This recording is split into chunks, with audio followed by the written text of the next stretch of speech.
Bedel vermek bizi asla zayıflatmaz. Hatta bedel vermek bizi daha da kuvvetlendirir.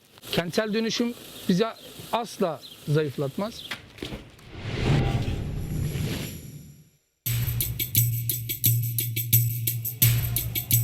One of the seminal moments of 2013. Hundreds of thousands of young and very angry Turks occupy Istanbul's Taksim Square. What started out as a protest against the building of a shopping mall rapidly turned into full-blown rioting, provoking shocking displays of police brutality, all of which left thousands injured and 8 people dead. Now, despite the government's apparent victory over Gezi Park, the fight against the systematic gentrification of Istanbul continues to this day. One group at the heart of this ongoing fight is the DHKPC, also known as the People's Front, a radical left-wing group whose strongholds also happen to be the neighborhoods most at threat from urban renewal.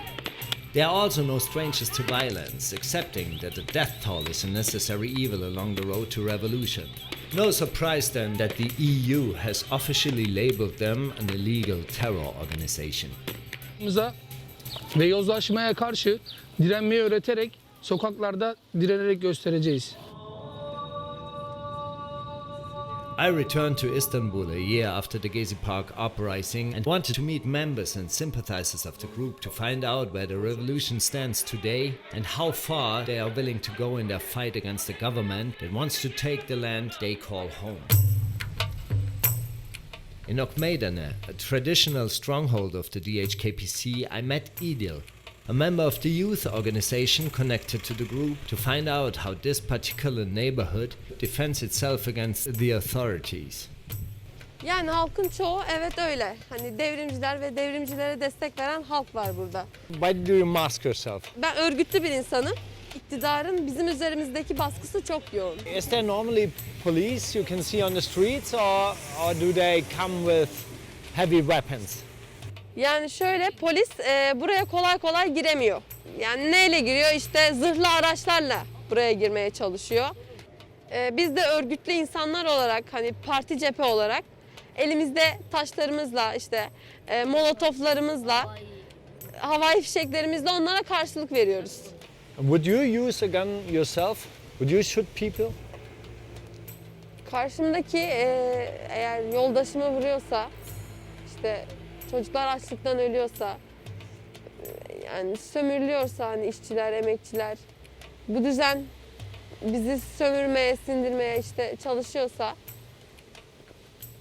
yani düşüncelerimizden, inancımızdan yoksun bırakmaya çalışıyorsa elbette ki.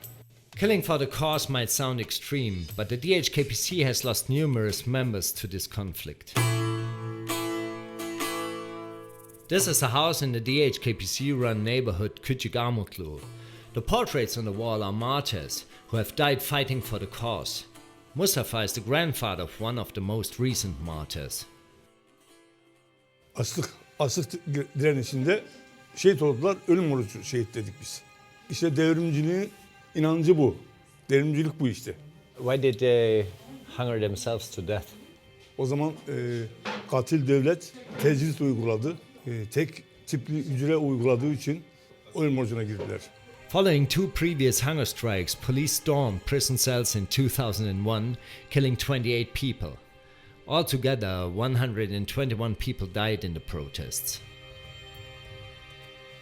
Bu İbrahim Çoğadar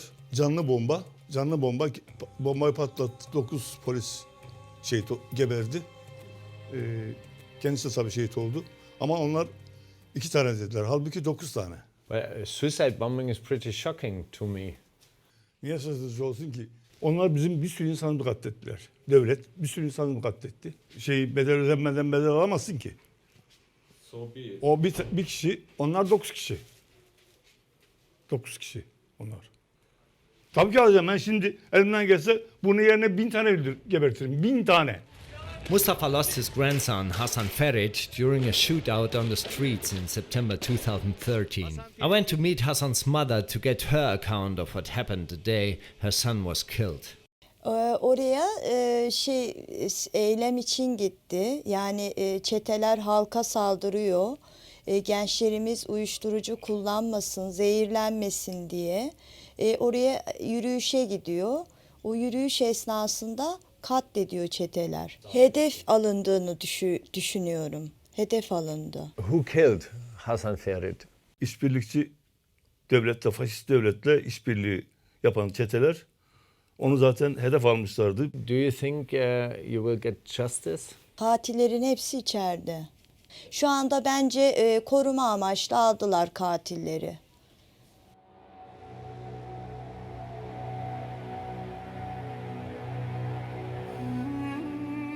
Despite a glut of online speculations about the government's involvement placing drug gangs into the neighborhoods, there were no concrete evidence to this effect. We wanted to find out more about the clashes with the gangs, so we met Barış, a local architect responsible for building and constructions in the area of Küçükhamurlu. This area is the most valuable area in Istanbul. It's surrounded by the financial centers.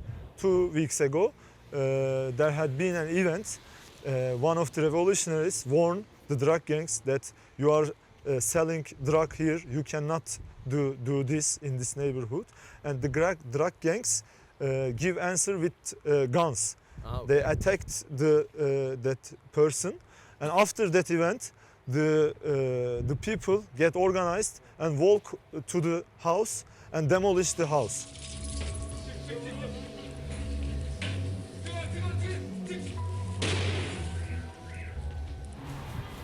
Oh, this is the house? Yes, this is the house. In poor neighborhoods, the main problem is drugs. They want to make them not to think why I am in this condition, why I am poor. The main beauty of these neighborhoods is that there is a social life here. You describe it almost as some kind of paradise, Yes, isn't it? yes. And the government says, okay, only terrorists live here. Yes, What is the truth now? You tell me the truth. you can see the truth, you know? Yeah, I can see a friendly neighborhood, yeah. Despite Barış's best efforts to promote the neighborhood as an idyllic haven of good vibes, there were posters on every corner promoting a very different political message. This is saying that the sayings are enough. The time is for the guns. People bring all the guns to us. This organization is a serious Marxist-Leninist organization. They believe that the main thing that can change something in this country can be done by the guns. The next neighborhood I visited was the gentrified area of Sulukule. I wanted to find out exactly what the DHKPC were fighting to avoid.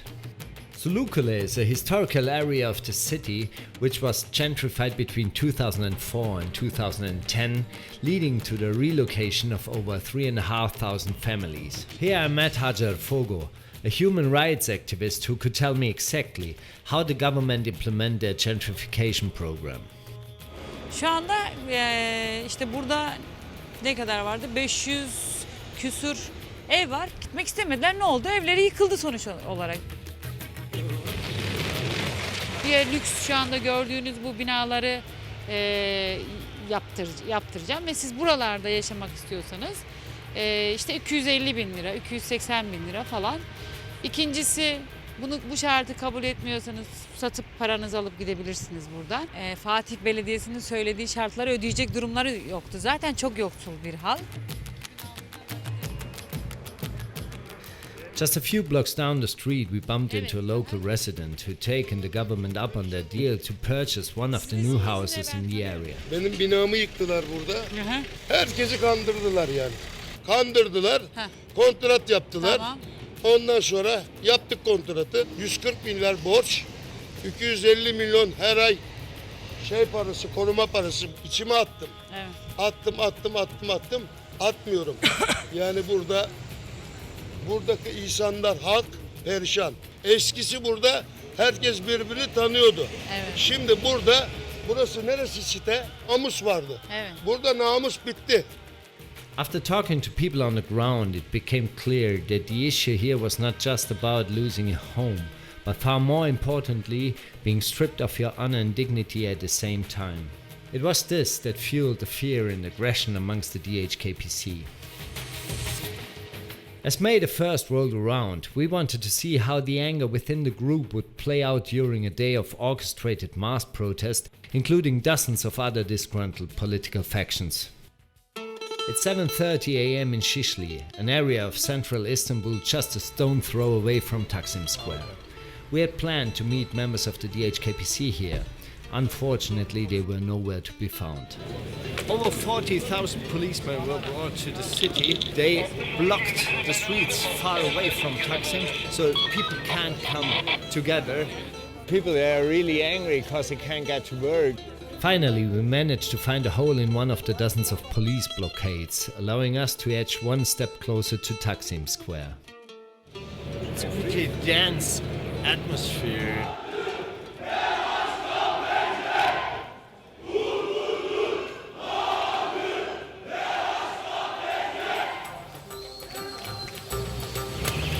But before I could rendezvous with the group, police arrived and fighting broke out. Now the helicopter is coming. Suddenly, the guys from the DHKPC showed up, and it was clear they were raring to get at it with the police. Also wir sind jetzt umzingelt, werden wir nicht zersplittert, wäre es viel leichter für uns, trotzdem kämpfen wir. Ohne Leid gibt's auch keinen Sieg.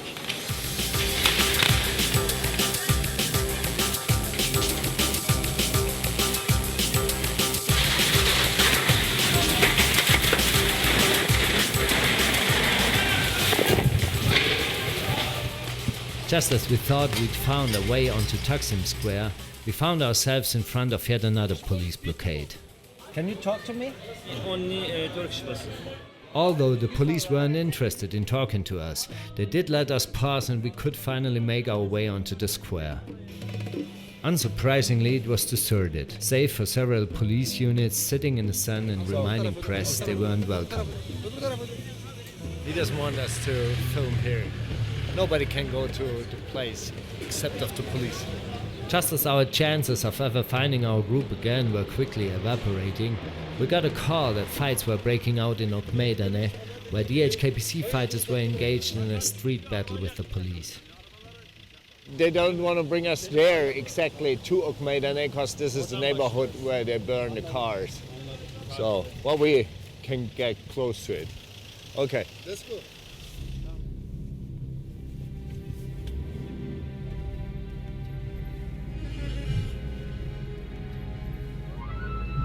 We have so nice, so strong Prime Minister. We like him so much. Only not protesters. I don't know why. And we have rare democracy now. We are together to endless Tayyip Erdogan. Forever and ever. Sure, we don't afraid now because we have Mr. Recep Tayyip Erdogan. Okay. Tayyip Erdogan is daddy for us.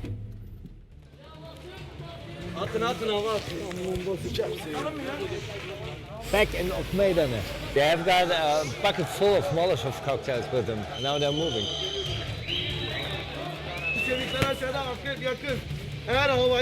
What happens right now?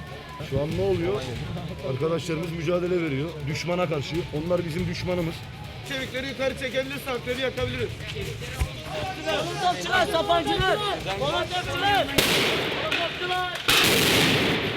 Burada nasıl başladı değil, her zaman 1 Mayıs'ta her zaman bir yerde başlamaz ve bizim her zaman belli bölgelerimiz vardır. Her zaman da 1 Mayıs kutlanır.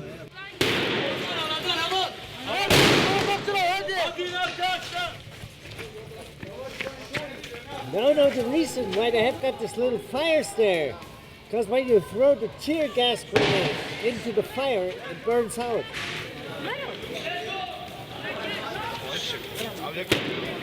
Was it successful today? Bence başarılı bir gündü ama hepimiz birbirimizden biraz kopuktuk ama sonucuna baktığınız zaman akşam bile olduğunda bu ateş yanıyorsa, bu halayın da yeri geldi başında oluyorsak, kenetlenip hiçbir zaman birbirimizden ayrılmıyorsak demek ki başarılıyızdır. Disiplinimiz biraz daha katı olacaktı. Çünkü biz disiplinden gelen bir aileyiz.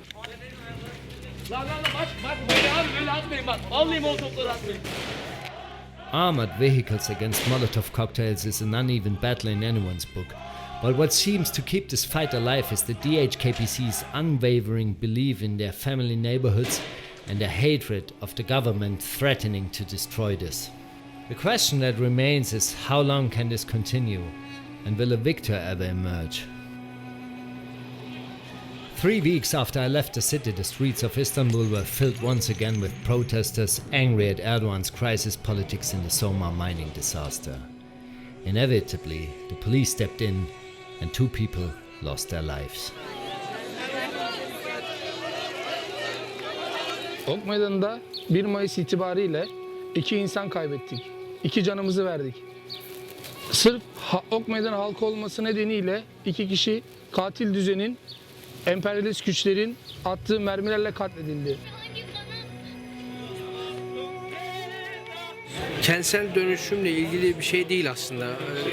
Bütün hak alma mücadelesini, demokratik hak alma mücadelelerini saldırıyor şu anda AKP'nin polisi. Kentsel dönüşüm bizi asla zayıflatmaz. Bizim mücadelemizi asla zayıflatmaz. Aksine mücadelemizi güçlendirir. Mücadelemiz dün vardı, bugün var, yarın da olacak. Mücadeleden yılmayacağız.